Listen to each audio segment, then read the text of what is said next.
Bonsoir à tous, bonsoir aux téléspectateurs de Télé Créole et bonsoir aux auditeurs de Créole FM, puisque l'émission sera également en simultané sur Créole FM. Donc ce soir, au sommaire, nous parlons régional des 6 et 13 décembre, comme il y a 15 jours. Donc si on se réfère à l'actualité, ça se précise à droite, à gauche, et on va dire un petit peu aux extrêmes, parce que les extrêmes commencent un petit peu à se montrer. Donc, si on doit faire la revue de presse de ces derniers jours, il y a eu donc la plateforme de l'Union, le meeting à la salle Candin à Saint-Denis, il y a eu dimanche au Bocage à Sainte-Suzanne, le premier meeting du Progrès et du PCR en même temps. Donc, ils ont scellé leur union pour au moins 20 ans, a dit la presse. Cette semaine, événement ou pas, René-Paul Victoria, membre des Républicains, a officialisé sa candidature pour ces régionales. Il sera candidat, en tout cas, il l'a dit à la presse. Il a même fait la une du quotidien. Donc sa candidature menace-t-elle pour autant la plateforme de l'Union de la droite ? Le FN, le Front National de la Réunion sera-t-il la surprise de ces régionales, du moins si l'on tient compte des intentions de vote annoncées en métropole? Des éléments de réponse tout de suite avec nos confrères de la presse, j'allais dire nos compresses, avec nos confrères de la presse écrite. On jouera juste après. On va voir juste après. Alors d'abord, Manuel Marchal, rédacteur en chef de Témoignages. Bonjour. Geoffroy Giraud-Legault, rédacteur en chef de Cette Dame la Mer. Yves Rouge, rédacteur en chef du Journal de Lille et de Clic à nous. Bonsoir, messieurs. Bonsoir. Qu'est-ce qui vous a marqué sur cette semaine qui vient de s'écouler dans cette élection régionale qui se prépare?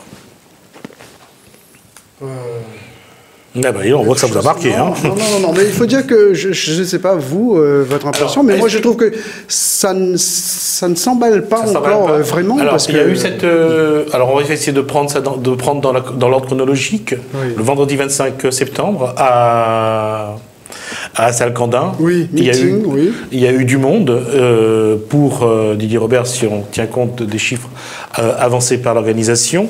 Il y a eu du monde aussi à Sainte-Suzanne au Bocage pour le meeting du Progrès et du PCR. À votre avis, est-ce que ça montre que les gens commencent à s'y intéresser ? Il y a toujours il y a des militants. Bon, après, il suffit d'une mobilisation, ça dépend de combien de temps. Par exemple, le meeting de Saint-Denis à la salle Candin, je pense qu'ils ont quand même préparé cette réunion-là. Il y a eu 2500, 3000 personnes à peu près, d'après ce qu'on dit. À la salle Candin, oui, c'était entre 3500 et 4000 personnes. Parce qu'il y avait des gens des chaises, et puis il y avait des gens assis, et puis il y avait des gens qui étaient à l'extérieur. Devant un grand écran. Voilà, exactement. Mais bon, est-ce que pour autant, il faut dire que ça commence à mobiliser? Je trouve que la campagne, elle est quand même assez discrète. Elle a du mal à décoller. Elle a du mal à démarrer, elle a du mal à décoller, et on imagine un petit peu pourquoi, parce qu'on en discutait là, juste avant le début de l'émission, c'est la position des maires est assez délicate, c'est pas évident, parce que bon, vous avez vu les manifestations des jeunes, aussi bien à Saint-Denis, à Saint-Pierre, des jeunes qui barrent la route, qui réclament du travail. Là, cet après-midi, on a vu un groupe d'individus faire irruption dans la salle du conseil municipal et menacer Joseph Sinimalé, qui lui-même est rattrapé un petit peu par ses promesses électorales. J'ai l'impression que les maires, notamment, n'osent pas trop se manifester parce que ils ont tellement promis qu'ils peuvent pas honorer leurs promesses, et donc forcément, j'ai aussi cette impression-là que la campagne se passe discrètement, dans le sens où ça se fait en cellules, en réunion de cellules, chez l'habitant. Voilà, les réunions café. Geoffroy Giraud-Legault.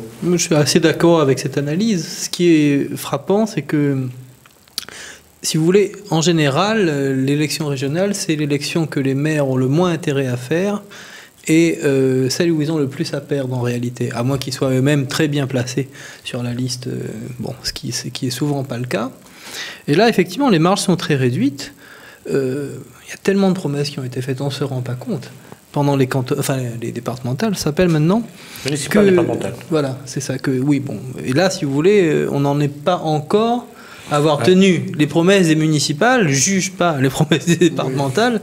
Alors demain, comme on est quand même dans un système extrêmement clientélaire, le maire a une marge de manœuvre très faible. Et ça affaiblit. Tout le monde n'est pas égaux, tous les élus sont pas égaux. Ça affaiblit quand même plutôt la plateforme de la droite. D'autant plus que, bon, sans faire de discrimination, ni positive ni négative, il est de notoriété publique que certains qui sont rattrapés ont quand même énormément promis. Énormément promis, je veux dire. D'accord. Madame Marchal. Moi, contrairement à ce que vous analysez, moi j'y vois une semaine très agitée parce que moi aussi, mais je pense qu'on peut quand même se référer à la situation telle qu'elle était présentée voici quelques temps où on allait vers un duel Robert contre Robert et maintenant ça n'est plus du tout cela. Et je pense qu'il y a aussi un épisode, il y a eu un feuilleton cette semaine, c'est celui de l'investiture de la liste Bello. Aura-t-elle l'investiture? Aura-t-elle pas l'investiture? Donc ça aussi, c'est quand même quelque chose qui a marqué la semaine. Et le fait qu'il n'y ait pas cette investiture, qu'il n'y ait pas encore cette investiture, ça interroge. Mais donc, on a manifestement des lignes qui bougent. Et dans ce contexte... Et les stratégies aussi ont changé. Voilà. Ça change aussi au niveau national. Vous avez des stratégies sur le long terme qui se on va y revenir parce que les défis, c'est du long terme. D'accord. On va y revenir parce que je voulais d'abord commencer par quelque chose. Hier, c'était le 30 septembre, c'était donc le dernier jour pour l'inscription sur les listes. Alors, juste pour savoir combien vont voter, on le saura vraiment dans quelques temps. Combien de personnes, sans doute, je vous donnerai un chiffre dans un instant, une projection qu'on va faire, mais avant, juste pour vous montrer combien ils étaient en 1998, en 2004 et en 2010. On va voir donc le nombre d'inscrits tout de suite. Donc, le nombre d'inscrits en 1998, 390 027. En 2004, 463 676. Et en 2010, 550 480. Ça veut dire qu'entre 2004 et 2010, il y a eu près de 80 000, un peu plus de 80 000, donc 80 000 personnes inscrites. Vous pensez qu'il y aura à peu près 50 000 de plus, au minimum, pour 2015, ça veut dire qu'on devrait dépasser les 600 000 inscrits. Il faut savoir qu'en 2010, 54,70% n'ont pas voté, donc que 45,30% sont exprimés, c'est-à-dire à peu près un peu moins de 250 000, autour de 270 000, voilà.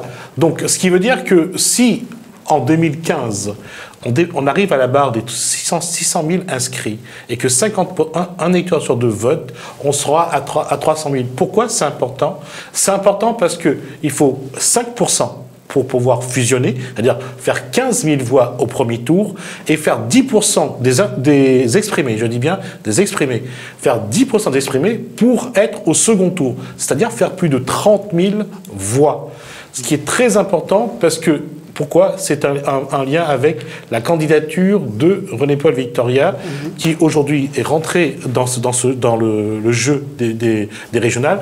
Et un des enjeux de ces régionales aura lieu à Saint-Denis, parce que entre Gilbert Annette, qui a fait plus de 35 000 voix au municipal, et René-Paul Victoria, qui a fait plus de 24 000 voix, vous voyez que ça va être très serré si ils restent sur ces scores-là. Donc c'est très bien que ce ne sera pas vrai. Les élections se suivent sur voilà.